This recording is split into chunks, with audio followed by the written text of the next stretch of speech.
అందరికీ నమస్తే. ప్రతి ఒక్కరికి సొంతమిల్లు అనేది ఒక కళ. మణిద్వీప వర్ణన చదివితే ఖచ్చితంగా సొంతమిల్లు కలుగుతుంది. నాకు కలిగింది కాబట్టే చెబుతున్నాను. మన శక్తి కొలది మనము కనీసం 9 మంది ముత్తైదులను పిలిచి 9 రకాల పువ్వులను 32 చొప్పున తీసుకుంటాము. ప్రతి వర్ణనకి ఒక పువ్వును సమర్పిస్తూ గానం చేస్తాము. మణిద్వీప వర్ణన. మణిద్వీపము అని పదే పదే తలిస్తే చాలు, దరిద్రం దరిదాపుకు కూడా రాదు. మహాశక్తివంతమైన మణిద్వీప వర్ణన చదివితే మంచి ఫలితాలు వస్తాయి. మన ఇష్టం అండి. ఒక వారమైనా చదువుకోవచ్చు, ఎన్నిసార్లైనా చదువుకోవచ్చు.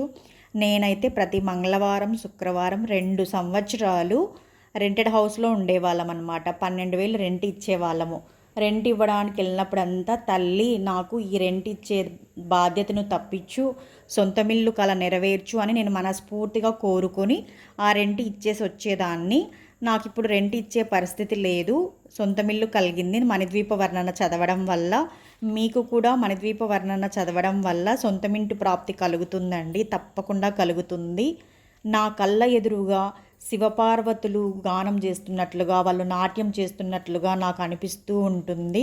లక్షల లక్షల లావణ్యాలు, 1000 పగడాలు, బ్రహ్మాండాలు, గంధర్వాదుల గానస్వరాలు, రత్నరాసులు, సరోవరాలు, వైడూర్యాలు, మిలమిలలాడే ముత్యపు రాసులు, మరకతమణులు, ఏకాంత భవనములు, మండపాలు, చింతామణులు, నవరత్నాలు, ధనకనకాలు, ఇవన్నీ నాకు కళ్ళకు కట్టినట్లుగా కనిపిస్తూ ఉంటాయి. నా కళ్ళకు ఎదురుగా ఉన్నట్లు అనిపిస్తూ ఉంటాయి.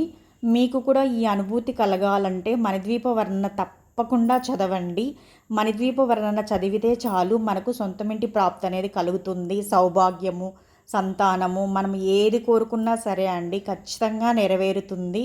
ఈ వీడియో చూస్తున్న ప్రతి ఒక్కరికి, మీకు, మీ కుటుంబ సభ్యులకు ఆయురారోగ్యాలు, ఆయుష్, అష్టైశ్వర్యాలు లభించాలని కోరుకుంటున్నాను. ఈ వీడియో మీకు నచ్చినట్లయితే మీ ఫ్రెండ్స్కి, మీ రిలేటివ్స్కు షేర్ చేయండి.